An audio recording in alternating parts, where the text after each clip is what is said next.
Assalamualaikum warahmatullahi wabarakatuh.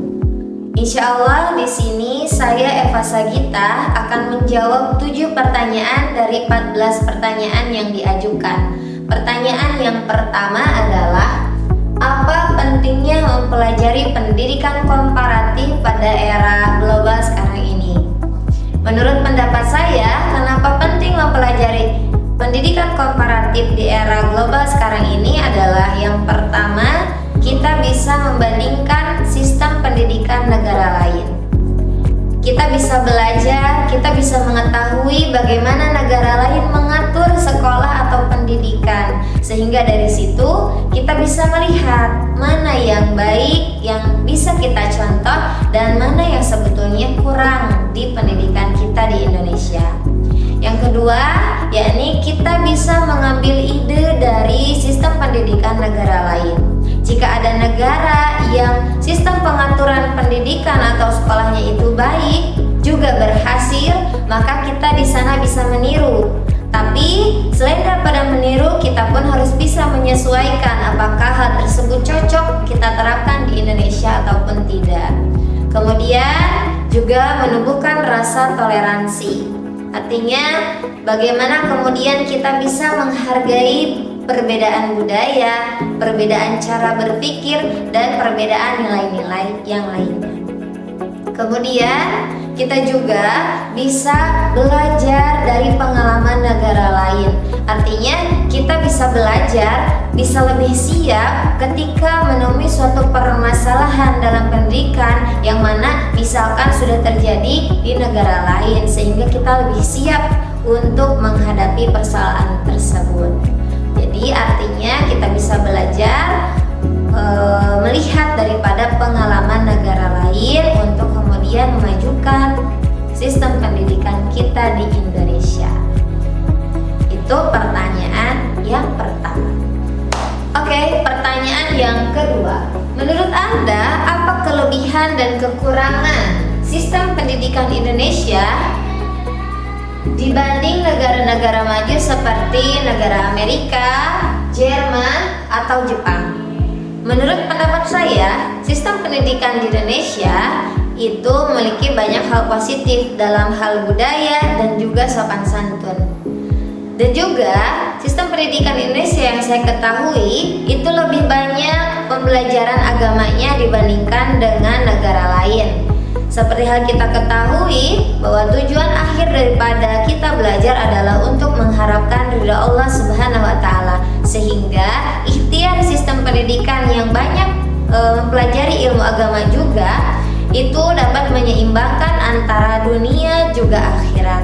Tapi perlu banyak sekali juga perbaikan yang ada di sistem pendidikan Indonesia, termasuk daripada kualitas guru, metode belajar, kemudian penguasaan teknologi, dan siswa-siswi yang harus kemudian berpikir secara kritis untuk bisa menghadapi secara global. Oke, pertanyaan nomor 3. Bagaimana penerapan pendidikan inklusif di negara seperti Finlandia dapat menjadi inspirasi bagi Indonesia? Guru di sana dilatih secara mendalam. Guru di Finlandia dilatih untuk siap menghadapi seluruh peserta didik dengan berbagai latar belakang dan juga kebutuhan.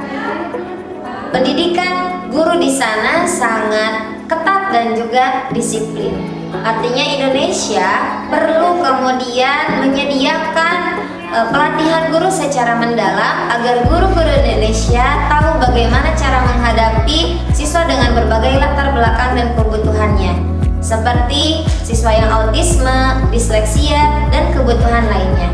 Juga di negara Finlandia menyediakan daripada setiap sekolah itu ada guru pendamping, kemudian psikologis, dan guru terapis, sehingga ketika ada peserta didik yang mengalami kesulitan dalam belajar, mereka langsung bisa menanganinya secara tidak lama dan langsung di tempat. Maka Indonesia seharusnya juga dapat menyediakan guru di sekolahnya masing-masing dengan latar belakang pengetahuan yang kuat, pengetahuan yang banyak tentang bagaimana caranya mengatasi segala permasalahan peserta didik, sehingga untuk peserta didik yang mengalami kesulitan dalam belajar tidak mengalami suatu ketertinggalan di dalam belajar.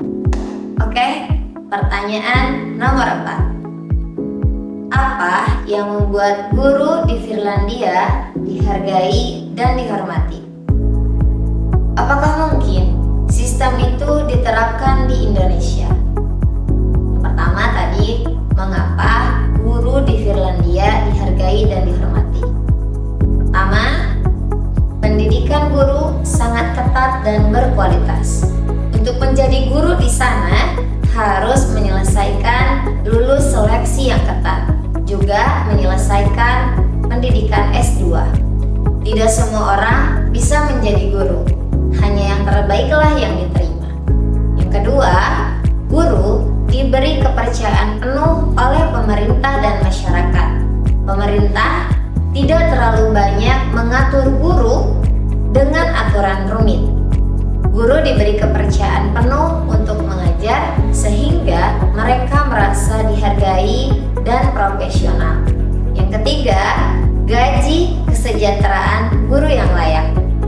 Guru diberi fasilitas yang memenuhi kebutuhan sehingga mereka tidak sibuk untuk mencari pekerjaan lain untuk memenuhi kebutuhannya. Kemudian, lingkungan belajar yang mendukung. Kelas tidak terlalu padat, beban kerja masuk akal, dan sekolah yang memiliki fasilitas lengkap sehingga guru fokus mengajar, bukan fokus pada hal yang lain. Kemudian, pandangan sosial di Finlandia terhadap guru sangatlah tinggi. Seperti halnya kalau di Indonesia, profesi guru itu seperti profesi dokter ataupun insinyur. Sehingga guru di sana sangat dihargai oleh masyarakat. Lalu pertanyaannya, apakah mungkin sistem itu diterapkan di Indonesia? Jawabannya menurut saya mungkin, tapi butuh waktu yang lama dan komitmen yang serius. Lalu, hal apa yang bisa dilakukan Indonesia untuk bisa mengikuti sistem di Finlandia? Yang pertama, perbaikan kualitas guru, pelatihan secara mendalam, juga seleksi yang lebih ketat lagi. Kemudian, yang kedua, kurangi beban administrasi sehingga guru lebih banyak waktu untuk mengajar, bukan banyak memikirkan laporan. Kemudian yang ketiga, naikkan kesejahteraan guru, di mana supaya guru bisa fokus mengajar dan tidak memikirkan hal yang lain. Kemudian juga pendidikan karakter dari sekolah maupun di rumah, yakni bagaimana caranya peserta didik dapat menghargai guru. Juga status sosial masyarakat memandang guru harus lebih menghargai lagi. Menghargai dengan tidak terlalu banyak intervensi, tetapi berikanlah kepercayaan kepada guru untuk berinovasi. Mungkin itu yang bisa saya jawab di nomor 4. Nomor 5. Apa yang paling mencolok dari struktur kurikulum negara lain dibanding kurikulum di Indonesia saat ini? Yang pertama, kurikulum mereka lebih menekankan kepada keterampilan nyata, seperti di negara Finlandia, negara Jerman, ataupun negara Jepang. Mereka menekankan peserta didik untuk belajar keterampilan hidup dan kerja nyata sejak usia dini.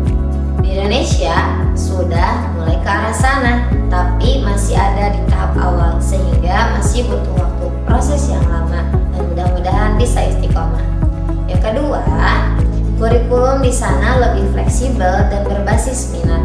Seperti di negara Amerika, negara Kanada, mereka membebaskan peserta didik atau siswa SMA untuk memilih mata pelajaran sesuai dengan minat dan cita-cita mereka.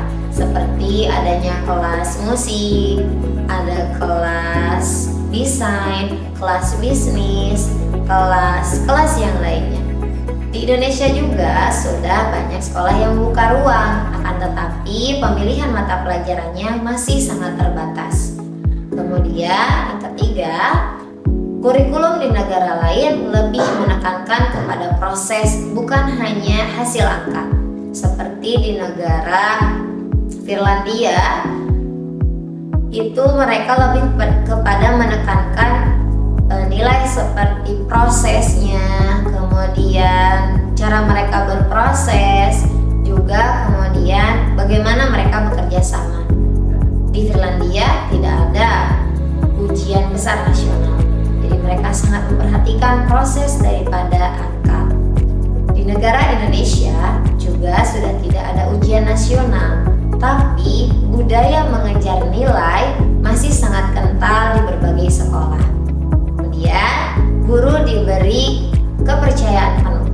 Di negara lain itu guru dibebaskan mencari metode, mencari bahan ajar, dan lain sebagainya untuk proses pembelajaran. Di Indonesia, di kurikulum Merdeka juga membuka ruang kebebasan untuk para guru. Akan tetapi masih sedikit keberanian guru dalam berinovasi, sehingga akhirnya sering kali itu saja. Kemudian kurikulum Merdeka itu lebih memperhatikan daripada karakter siswa. Seperti di negara Finlandia, negara Finlandia dan juga Jepang, mereka sangat memberi perhatian penuh terhadap emosi siswa, kemudian apa yang dibutuhkan siswa, kebahagiaan siswa, mereka kemudian fokus di sana. Di Indonesia juga sama, menuju ke arah sana, akan tetapi memang masih banyak hal yang perlu diperbaiki. Mungkin itu kesimpulan yang mencolok. Yang pertama mungkin kurikulum yang lebih relevan, kemudian lebih fleksibel, juga kemudian lebih menghargai proses ketimbang hanya sebuah angka.